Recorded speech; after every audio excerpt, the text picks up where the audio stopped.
அன்பான இறைமக்களே, இன்று Bible reading பிளானின் 80வது நாள். இன்று நாம் வாசித்து அறிய இருக்கிற விவிலிய பகுதி 1 அரசர்கள் அதிகாரம் 20 முதல் 22 வரை. இதோடு 1 அரசர்கள் புஸ்தகம் முடிவடைகிறது.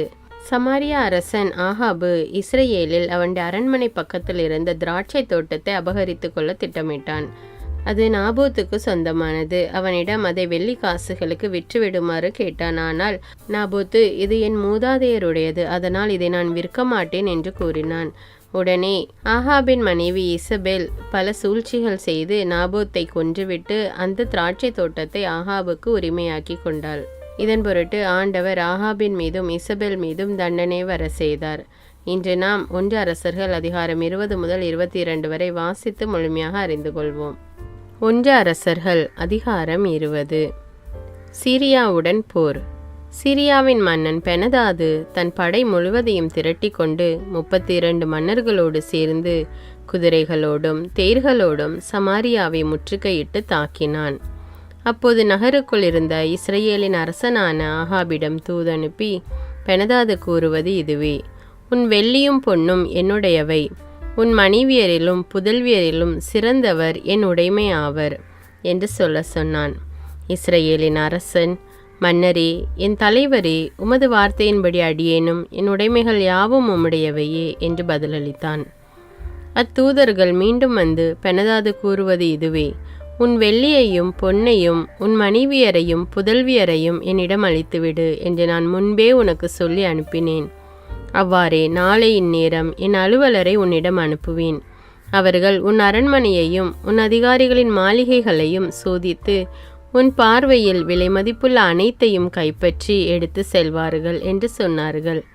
அப்போது இஸ்ரேலின் அரசன் நாட்டின் பெரியோர்களை எல்லாம் அழைத்து, இவன் நமக்கு எதிராய் சூழ்ச்சி செய்யும் விதத்தை தெரிந்து கொள்ளுங்கள். பாருங்கள், இவன் என் மனைவியரையும் மைந்தரையும் என் வெள்ளியையும் பொன்னையும் கேட்டான். அவற்றை கொடுக்க நான் மறுக்கவில்லையே என்று கூறினான். அப்போது பெரியோர் அனைவருமே அவனை நோக்கி, நீர் அவனுக்கு செவி கொடுக்கவோ இணங்கவோ வேண்டாம் என்றனர். அவன் பெனதாதின் தூதரை நோக்கி, நீங்கள் அரசராகிய என் தலைவரிடம் சென்று, நீர் உம் அடியவனாகிய என்னிடம் முதல் முறை சொல்லி அனுப்பியவாறு நான் யாவற்றையும் செய்து தருவேன். ஆனால் இம்முறை நீர் கேட்பவற்றை என்னால் தர முடியாது என்று தெரிவியுங்கள் என்றான். அத்தூதரும் திரும்பி சென்று இப்பதிலை அவனுக்கு தெரிவித்தனர். பெனதாது மீண்டும், எனக்கடியில் உள்ள மக்களில் ஒவ்வொருவரும் கைக்கு ஒரு பிடி சமாரியாவின் புழுதியை அல்லாமல் போனால் என் தெய்வங்கள் எனக்கு தகுந்த தண்டனை கொடுக்கட்டும் என்று சொல்லி அனுப்பினான். அதற்கு இஸ்ரேலின் அரசன் மறுமொழியாக, போர்க்கவசம் அணிந்தவுடன் போரில் வென்றவன் போல் பிதற்றக்கூடாது என்று அவனிடம் சொல் என்று பதிலளித்தான். மறுமொழி வந்து சேர்ந்த நேரத்தில் பெனதாது மற்ற மன்னர்களோடு மது அருந்தி கொண்டிருந்தான். அதை கேட்டு அவன் தம் அலுவலரை நோக்கி, போரிட தயாராகுங்கள் என்றான். அவர்களும் நகருக்கு எதிராக போரிட தயாராயினர். அப்பொழுது ஒரு இறைவாக்கினர் இஸ்ரேலின் அரசன் ஆகாபை அணுகி, ஆண்டவர் இவ்வாறு கூறுகிறார்: இந்த பெரும் படை முழுவதையும் பார்த்தாயா? நானே உன் ஆண்டவர் என்று நீ உணரும்படி இதோ இன்று அதை உன் கையில் ஒப்புவிக்கிறேன் என்றார். ஆகாபு அவரை பார்த்து, யார் மூலம் இது நடைபெறும் என்று வினவ, அவர், ஆண்டவர் இவ்வாறு கூறுகிறார்: மாநில தலைவர்களின் இளம் வீரர்கள் மூலம் என்றார். மறுபடியும் அவன், போரை யார் தொடங்க வேண்டும் என்று கேட்க, அவர், நீதான் என்றார். மாநில தலைவர்களின் இளம் வீரர்களை கூட்டி சேர்க்க அவர்கள் 232 பேர் இருந்தனர். பின்பு இஸ்ரேல் மக்கள் அனைவரையும் கூட்டி சேர்க்க அவர்கள் 7000 பேர் இருந்தனர். இவர்கள் நண்பகல் வேளையில் வெளியே புறப்பட்டனர். பெனதாதும் அவனுக்கு துணையாக வந்த ஏனைய 32 மன்னர்களும் பாசறையில் குடிவெறியில் இருந்தனர். மாநில தலைவர்களின் இளம் வீரர்கள் முதலில் வெளியே வந்தனர். பெனதாது அவர்கள் யாரென்று பார்த்து வர ஆள்களை அனுப்ப, அவர்கள் சமாரியாவிலிருந்து வந்தவர்கள் என்று அவனுக்கு அவர்கள் அறிவித்தனர். அப்போது மன்னன், அவர்கள் சமாதான நோக்கில் வந்திருந்தாலும் போரிடும் நோக்கில் வந்திருந்தாலும் அவர்களை உயிரோடு பிடியுங்கள் என்றான். மாநில தலைவர்களின் இளம் வீரர்களும் அவர்கள் பின்வந்த படையினரும் நகரை விட்டு வெளியே வந்ததும் ஒவ்வொருவரும் தங்களுக்கு எதிர்ப்பட்டவர்களை வெட்டி வீழ்த்தினர். சீரியர் புறமுதுகு காட்டி ஓட இஸ்ரேலர் அவர்களை துரத்தி சென்றனர். சிரியாவின் மன்னன் பெனதாது குதிரை மீது ஏறி குதிரை வீரரோடு தப்பியோடினான். இஸ்ரேலரின் அரசன் துரத்தி சென்று குதிரைகளையும் தேறுகளையும் கைப்பற்றி பலரை கொன்று குவித்தான். பின்பு இறைவாக்கினர் இஸ்ரேலின் அரசனிடம் வந்து அவனை நோக்கி, நீ போய் உன் படை வலிமையை மிகுதியாக்கிக் கொள். அடுத்த இளவேனிற் காலத்தில் சிரியாவின் மன்னன் மீண்டும் உன்னோடு போரிட வருவான். அதற்குள் நீ செய்ய வேண்டியதை பற்றி சிந்தித்துப்பார் என்றார். சிரியாவின் 2ஆம் படையெடுப்பு. மேலும் சிரியாவின் மன்னனுடைய அலுவலர் அவனிடம் கூறியது, இஸ்ரேலரின் கடவுள் மலைகளின் கடவுள். எனவே அவர்கள் நம்மை விட வலிமை மிகுந்தவராயிருந்தனர். ஒருவேளை நாம் அவர்களோடு சமவெளியில் போரிட்டோமானால் அவர்களை விட நாமே வலிமை மிகுந்தவராயிருப்போம். இதற்கு ஏற்ப வழியாதெனில் மன்னர்களை படை தலைமையினின்று நீக்கிவிட்டு அவர்களுக்கு பதிலாக படைத்தலைவர்களை நீர் நியமிக்க வேண்டும். நீர் இழந்துவிட்ட படைக்கு சமமான படையை மறுபடியும் திரட்டி கொள்ளும். குதிரைக்கு குதிரை, தேருக்கு தேர் அதே அளவில் திரட்டி கொள்ளும். சமவெளியில் அவர்களோடு போரிட்டால் நாமே அவர்களை விட வலிமை மிக்கவராயிருப்போம் என்பது உறுதி என்றனர். அவனும் அவர்களது பேச்சை நம்பி அவ்வாறே செய்தான். இளவேனிற் காலம் வந்ததும் பெனதாது சீரியரை திரட்டி கொண்டு இஸ்ரேலரோடு போரிட அபேக்குக்கு வந்தான். இஸ்ரேல் மக்கள் ஒன்று திரண்டு வேண்டிய உணவோடு அவர்களுக்கு எதிராய் புறப்பட்டு சென்று பாளையம் இறங்கினர். அவர்களுக்கு முன் இவர்கள் 2 சிறிய ஆட்டு மந்தைகளைப் போல் காணப்பட்டனர். சீரியரோ அங்குள்ள பகுதியையே நிரப்பிவிட்டனர். அப்போது கடவுளின் அடியார் ஒருவர் இஸ்ரேலின் அரசனை அணுகி அவனிடம், ஆண்டவர் இவ்வாறு கூறுகிறார், சீரியர் ஆண்டவர் மலைகளின் கடவுள்தான், பள்ளத்தாக்குகளின் கடவுள் அல்லர் என்று நினைக்கின்றனர். எனவே இந்த பெரும் படை முழுவதையும் உன் கையில் ஒப்புவிப்பேன். நானே ஆண்டவர் என்று நீ அறிந்து கொள்வாய் என்று கூறினார். 7 நாட்களாக படைகள் நேருக்கு நேர் பாளையம் இறங்கி இருந்தன. 7ஆம் நாளன்று போர் தொடங்கியது. இஸ்ரேல் மக்கள் ஒரே நாளில் சீரியரது காலால் படையில் 1,00,000 பேரை வெட்டி வீழ்த்தினர். எஞ்சியவர் அபேக்குக்குள் தப்பி ஓடினர். அங்கே மீதி இருந்த 27,000 பேர் மீது மதில் இடிந்து விழுந்தது. பெனதாது தப்பி ஓடி நகருக்குள் ஒரு உள்ளறையில் ஒளிந்து கொண்டான். அப்போது அவன் பணியாளர் வந்து அவனை நோக்கி, இஸ்ரேல் குல அரசர்கள் இரக்கத்தின் மன்னர்கள் என்று கேள்விப்பட்டிருக்கிறோம். எனவே நாம் சாக்கு துணியை இடுப்பிலும் கயிற்றை தலையிலும் கட்டி கொண்டு இஸ்ரேலின் அரசனிடம் போவோம். ஒருவேளை அவர் உமக்காகிலும் உயிர் பிச்சை அளிக்கலாம் என்று சொன்னார்கள். அவ்விதமே அவர்கள் சாக்கு துணியை இடுப்பிலும் கயிற்றை தலையிலும் கட்டி கொண்டு இஸ்ரேல் அரசனிடம் வந்தனர். அவர்கள் அரசனிடம், உம் பணியாளர் பெனதாது எனக்கு உயிர் பிச்சை தாரும் என்று உம்மிடம் மன்றாடுகிறார் என்று கூறினர். அதற்கு அரசன், அவர் என் சகோதரர், அவர் இன்னும் உயிரோடு இருக்கின்றாரா என்றார். அந்த ஆள்கள் இச்சொற்களை நல்லதோர் அடையாளமாக எடுத்துக்கொண்டு அவன் சொற்களிலேயே உடனடியாக, ஆம், உம் சகோதரர் பெனதாது உயிரோடு இருக்கின்றார் என்று பதிலளித்தனர். அப்போது அவன், நீங்கள் போய் அவரை அழைத்து வாருங்கள் என்றான். பெனதாது அவனிடம் வந்ததும் ஆகாபு அவனை தேரில் ஏற்றி கொண்டான். அப்போது பெனதாது அவனை பார்த்து, என் தந்தை உம் தந்தையிடமிருந்து கைப்பற்றிய நகர்களை நான் திருப்பி கொடுத்து விடுகிறேன். என் தந்தை சமாரியாவில் செய்தது போல் நீரும் தமஸ்குவில் கடை வீதிகளை அமைத்து கொள்ளும். இதற்கான உடன்படிக்கை செய்து கொண்ட பின் உம்மை நான் அனுப்பி வைப்பேன் என்றான்.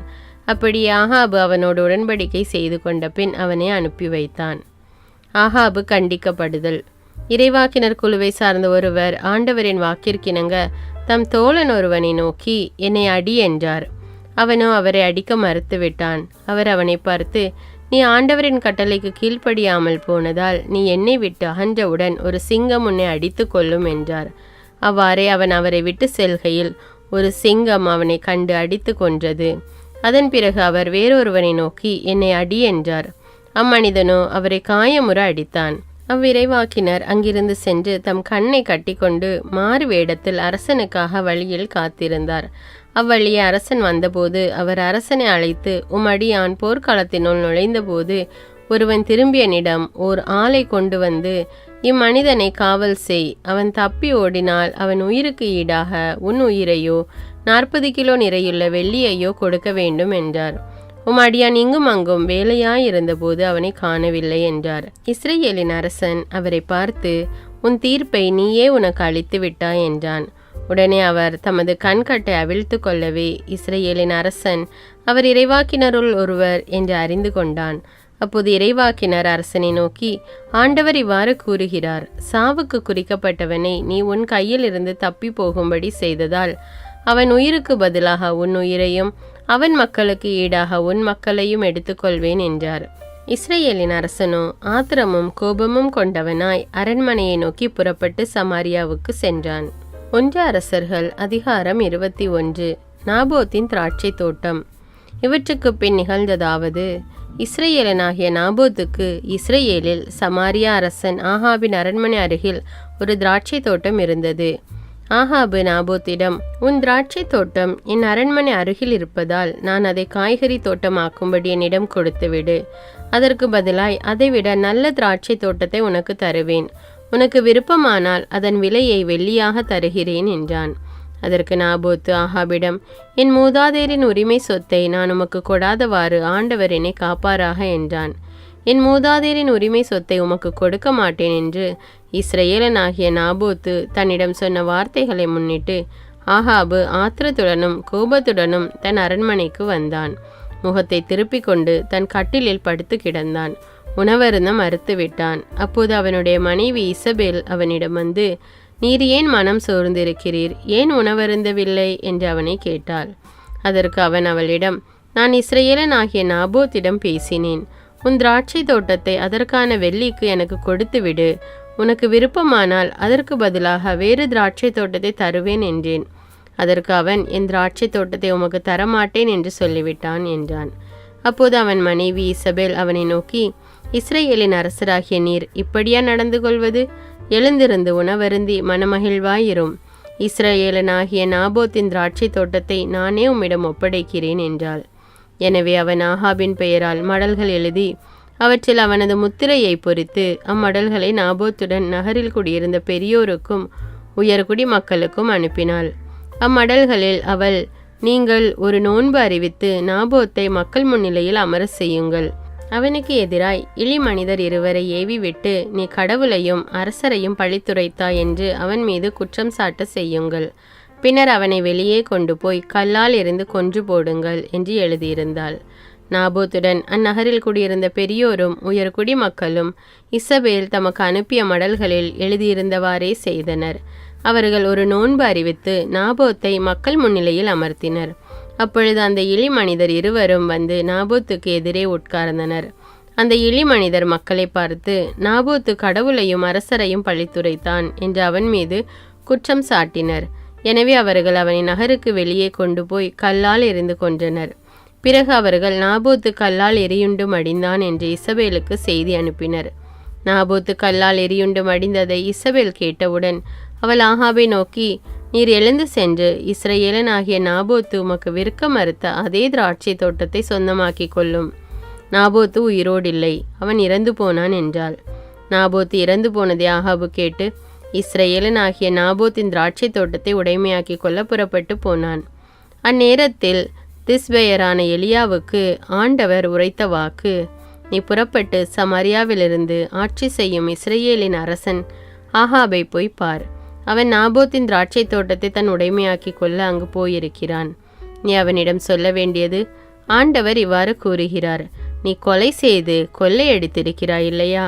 எனவே நீ அவனிடம் சொல்ல வேண்டியது, ஆண்டவர் இவ்வாறு கூறுகிறார், நாய்கள் நாபோத்தின் இரத்தத்தை நக்கிய அதே இடத்தில் அவை உனது இரத்தத்தையும் நக்கும். அப்போது ஆகாபு எலியாவை நோக்கி, என் எதிரியே, என்னை கண்டுபிடித்து விட்டாயா என்று கேட்டான். அதற்கு அவர், ஆம், நான் கண்டுபிடித்து விட்டேன். ஆண்டவர் பார்வையில் தீயதனப்பட்டதை செய்யும் அளவுக்கு உன்னையே விற்றுவிட்டாய். இதோ நான் உனக்கு தீங்கு வர செய்வேன். உனது வழிமரபை ஒழித்து விடுவேன். உரிமை மக்களாகினும் அடிமைகளாயினும் இஸ்ரவேல் ஆண் மக்களை ஆகாபிடமிருந்து வெட்டி எறிவேன். நேபாற்றின் மகன் எரோபவாமின் குடும்பத்திற்கு செய்தது போல உன் குடும்பத்திற்கும் செய்வேன். ஏனெனில் நீ இஸ்ரவேலை பாவத்திற்கு உள்ளாக்கி எனக்கு பெருஞ்சினம் ஊட்டினாய். மேலும் இசபேலை குறித்து ஆண்டவர் சொல்லுவது, இஸ்ரவேலரின் மதில் அருகே நாய்கள் இசபேலை தின்னும். ஆகாபை சார்ந்தவர்கள் நகரினுள் மடிந்தால் நாய்களுக்கு இரையாவர், நகர்ப்புறத்தே இறந்தால் வானத்து பறவைகளுக்கு இரையாவர் என்றார். ஆண்டவர் பார்வையில் தீயதனப்பட்டதை செய்யும் அளவுக்கு தன்னையே விற்றுவிட்ட ஆகாபை போல் கெட்டவன் எவனும் இருந்ததில்லை. ஏனெனில் அவனுடைய மனைவி இசபேல் அவனை தூண்டிவிட்டாள். மேலும் இஸ்ரவேல் மக்கள் முன்னிலையிலிருந்து ஆண்டவர் விரட்டி அடித்த எமோரியர் செய்து கொண்ட சிலைகளை எல்லாம் வழிபடும் அளவுக்கு அவன் மிகவும் இழிவாக நடந்து கொண்டான். அச்சொற்களை ஆகாபு கேட்டவுடன் ஆடைகளை கிழித்து கொண்டு வெற்றுடல் மீது சாக்கு உடை உடுத்தி நோன்பு காத்து சாக்கு துணி மீது படுத்தான். பணிவோடு நடந்து கொண்டான். அப்பொழுது திஸ்பேயரான எலியாவுக்கு ஆண்டவர் உரைத்த வாக்கு, என் திருமுன் ஆகாபு தன்னை தாழ்த்தி கொண்டதை கண்டாய் என்றோ? அவன் என் திருமுன் தன்னை தாழ்த்தி கொண்டதால் நான் அவன் வாழ்நாளின் போது தீமை வர செய்யாமல் அவனுடைய மகனது வாழ்நாளின் போது அவனுடைய குடும்பத்தாரின் மேல் தீமை விழ செய்வேன்.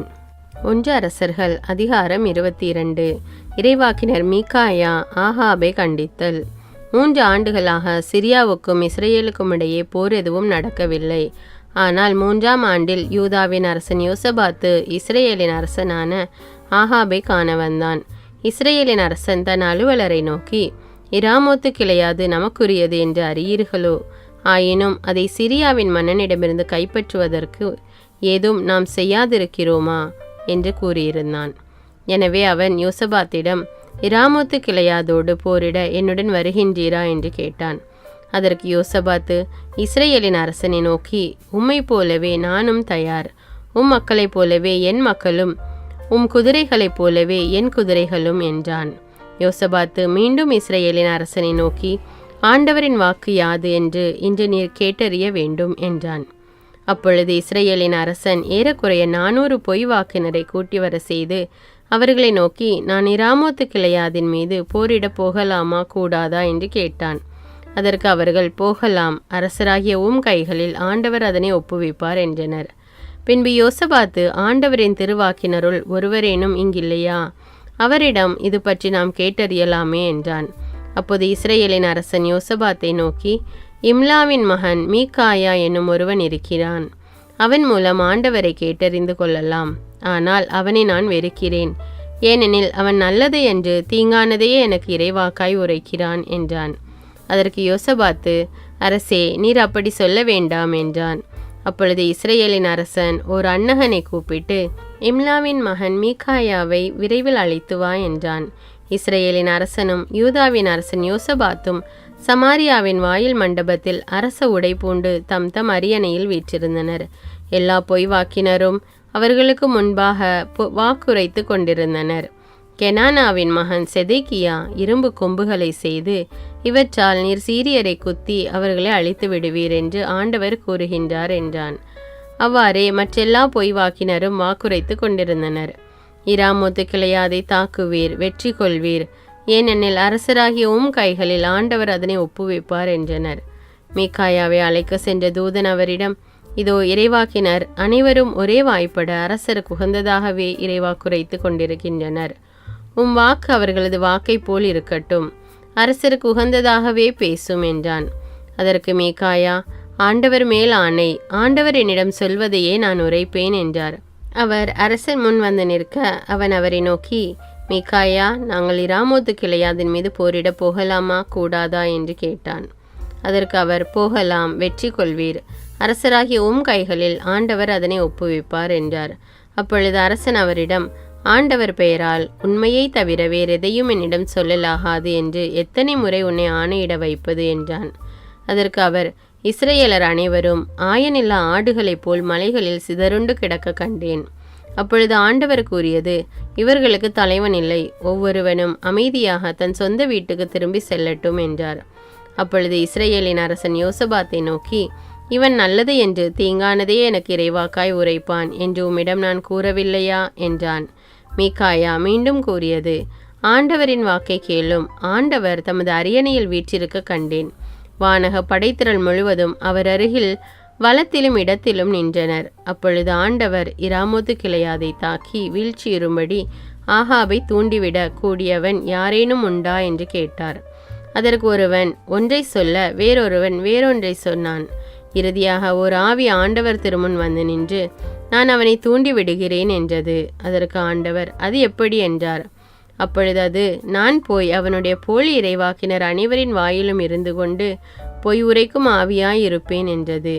அதற்கு அவர், நீ அவனை ஏமாற்றி வெற்றி காண்பாய், போய் அப்படியே செய் என்றார். ஆதலால் இங்குள்ள உம்முடைய எல்லா போலி இறைவாக்கினரும் உம்மிடம் பொய் சொல்லும்படி ஆவியை ஆண்டவர் ஏவியிருக்கிறார். ஆண்டவர் உமக்கு தீங்கானவற்றையே கூறியிருக்கிறார் என்றார். அப்பொழுது கெனானாவின் மகன் செதேக்கியா மீகாயாவின் அருகே வந்து அவரை கன்னத்தில் அறைந்து, ஆண்டவரின் ஆவி உன்னிடம் பேசும்படி எப்படி என்னை விட்டு விட்டு வந்தது என்று கேட்டான். அதற்கு மீகாயா, நீ உன் அறைக்குள் ஓடி ஒளிந்து கொள்ளும் நாளன்று அதை தெரிந்து கொள்வாய் என்றார். அப்பொழுது இஸ்ரேலின் அரசன் கட்டளையிட்டது, மீகாயாவை கைது செய், அவனை நகரின் ஆளுநன் ஆமோனிடமும் அரசனின் மகன் யோவாசிடமும் இழுத்து செல்லுங்கள். நீங்கள் அரசர் கூறுவது இதுவே, போரை முடித்து நலமாய் நான் திரும்பும் வரை இவனை சிறையில் அடைத்து வையுங்கள், இவனுக்கு சிறிதளவு அப்பமும் தண்ணீருமே கொடுத்து வாருங்கள் என்றும் கூறுங்கள். அப்பொழுது மீகாயா, நலமாய் நீர் திரும்பி வந்தீரானால் ஆண்டவர் என் மூலம் பேசவில்லை என்பது பொருள். அனைத்து மக்களே, நான் சொல்வதை கவனத்தில் வைத்துக் கொள்ளுங்கள் என்றார். ஆகாபின் சாவு. பின்பு இஸ்ரேலின் அரசனும் யூதாவின் அரசன் யோசபாத்தும் இராமோத்து கிளையாதை நோக்கி சென்றனர். இஸ்ரேலின் அரசன் யோசபாத்தை நோக்கி, நான் மாறுவேடம் பூண்டு போர்க்களத்திற்கு வருவேன், ஆனால் நீர் அரச உடைகளை அணிந்து கொள்ளும் என்று சொன்னான். அவ்வாறு இஸ்ரேலின் அரசன் மாறுவேடம் பூண்டு போர்க்களம் புகுந்தான். இப்படி இருக்க சிரியாவின் மன்னன் தன் 32 தேர்ப்படை தலைவர்களை நோக்கி, நீங்கள் சிறியோர் பெரியோர் யாரோடும் போரிடாமல் இஸ்ரேலின் அரசன் ஒருவனோடு மட்டும் போரிடுங்கள் என்று கட்டளையிட்டிருந்தான். ஆதலால் தேர்ப்படை தலைவர்கள் யோசபாத்தை கண்டவுடன் இவன்தான் இஸ்ரேலின் அரசன் என்று நினைத்து அவனை தாக்குவதற்காக அவன் மேல் பாய்ந்தார்கள். அப்பொழுது யோசபாத்து பெரும் கூக்குரலிட்டான். அதனால் அவன் இஸ்ரேலின் அரசன் இல்லை என்று கண்டுகொண்ட தேர்ப்படை தலைவர்கள் அவனை மேலும் தொடரவில்லை. ஆயினும் ஒருவன் வில்லை நாணேற்றி சரியாய் குறிவைக்காது அம்பை எய்தான். அது இஸ்ரேல் அரசனது கவசத்தின் இடைவெளியே பாய்ந்தது. எனவே அவன் தன் தேரோட்டியை நோக்கி, தேரை திருப்பி போர் முனையினின்று வெளியே என்னை கொண்டு போ, ஏனெனில் நான் காயமுற்றிருக்கிறேன் என்றான். அன்று முழுவதும் போர் தீவிரமாயிருந்ததால் தேரிலேயே சீரியருக்கு எதிரே நிறுத்தி வைக்கப்பட்டான். அவனது காயத்திலிருந்து இரத்தம் வழிந்து தேரின் அடித்தளத்தை நனைத்தது. அன்று மாலையே அவன் இறந்தான். கதிரவன் மறைந்த நேரத்தில் ஒவ்வொருவரும் அவரவர் தம் நாட்டுக்கும் தம் நகருக்கும் திரும்பட்டும் என்ற குரல் படை முழுவதும் எதிரொலித்தது. இவ்வாறு அரசன் இறந்து சமாரியாவிற்கு கொண்டு வரப்பட்டான். சமாரியாவில் அவனை அடக்கம் செய்தனர். சமாரியா குலத்தில் அவனது தேரையும் கவசத்தையும் கழுவினர். ஆண்டவரின் வாக்கின்படியே நாய்கள் அவனது இரத்தத்தை நக்கின. ஆகாபின் பிற செயல்களும் அவன் செய்தவை யாவும், அவன் மாளிகை கட்டியதும் பல்வேறு நகர்கள் எழுப்பியதும் இஸ்ரேல் அரசர்களின் குறிப்பேட்டில் எழுதப்பட்டுள்ளன அல்லவா? ஆகாபு தன் மூதாதையரோடு துயில் கொண்ட பின் அவன் மகன் அகசியா அரியணை ஏறினான். யூதா அரசன் யோசபாத்து. இஸ்ரேலின் அரசன் ஆகாபு ஆட்சி தொடங்கிய 4ஆம் ஆண்டில் ஆசாவின் மகன் யோசபாத்து யூதாவின் அரசனானான். யோசபாத்து ஆட்சி தொடங்கிய பொழுது அவனுக்கு வயது 35. அவன் 25 ஆண்டுகள் எருசலேமில் இருந்து கொண்டு ஆட்சி செலுத்தினான். சில்கியின் மகளான அசுபா என்பவளே அவனுடைய தாய். அவன் தன் தந்தை ஆசாவின் வழிகள் அனைத்திலும் நடந்தான். அவற்றினின்று அவன் பிறழவில்லை. ஆண்டவர் திருமுன் நேர்மையுடன் நடந்து கொண்டான். ஆயினும் அவன் தொழுகை மேடுகளை உடை தெரியவில்லை. மக்கள் அம்மேடைகளில் பலியிட்டு தூபம் காட்டி வந்தனர். யோசபாத்து இஸ்ரேலின் அரசனுடன் நல்லுறவு கொண்டிருந்தான். யோசபாத்தின் பிற செயல்களும் அவன் காட்டிய வீரமும் அவன் புரிந்த போர்களும் யூதா அரசர்களின் குறிப்பேட்டில் எழுதப்பட்டுள்ளன அல்லவா? அவன் தந்தை ஆசாவின் காலத்தில் எஞ்சியிருந்த விளையாடவர்களுள் ஒருவரும் நாட்டில் இராதவாறு யோசபாத்து அவர்களை ஒழித்து கட்டினான். அப்போது ஏதோமில் மன்னன் இல்லாததால் ஒரு பிரதிநிதியே மன்னனாயிருந்தான். யோசபாத்து தங்கம் கொண்டு வருவதற்காக ஒபீருக்கு செல்லும் தர்சீசு கப்பல்களை கட்டினான். ஆனால் அவை அங்கு போய் சேரவில்லை. ஏனெனில் அவை எசியோன் கெபேரில் உடைந்து போயின. அப்போது ஆகாபின் மகன் அகசியா யோசபாத்தை நோக்கி, என்னுடைய பணியாளர் பணியாளரோடு கப்பலில் செல்லட்டும் என்று கேட்டுக்கொண்டான். ஆனால் அதற்கு யோசபாத்து இணங்கவில்லை. இஸ்ரேல் அரசன் அகசியா. யோசபாத்து தன் மூதாதையருடன் துயில் கொண்டு தாவீதின் நகரில் அடக்கம் செய்யப்பட்டான். அவன் மகன் யோராம் அவனுக்கு பின் அரியணை ஏறினான். யூதாவின் அரசன் யோசபாத்தின் 17ஆம் ஆட்சி ஆண்டில் ஆகாபின் மகன் அகசியா இஸ்ரேலின் அரசனானான். அவன் சமாரியாவில் இருந்து கொண்டு இஸ்ரேல் மீது 7 ஆண்டுகள் ஆட்சி செலுத்தினான். அவன் ஆண்டவரின் பார்வையில் தீயதனப்பட்டதை செய்து தன் தந்தையின் வழியிலும் தன் தாயின் வழியிலும் இஸ்ரேலை பாவத்திற்கு உள்ளாக்கிய நெபாற்றின் மகன் யெரொபெயாமின் வழியிலும் நடந்தான். மேலும் அவன் பாகாலையும் வணங்கி வழிபட்டு எல்லாவற்றிலும் தன் தந்தை வழி நின்று இஸ்ரேலின் கடவுளாகிய ஆண்டவருக்கு சினமூட்டினான்.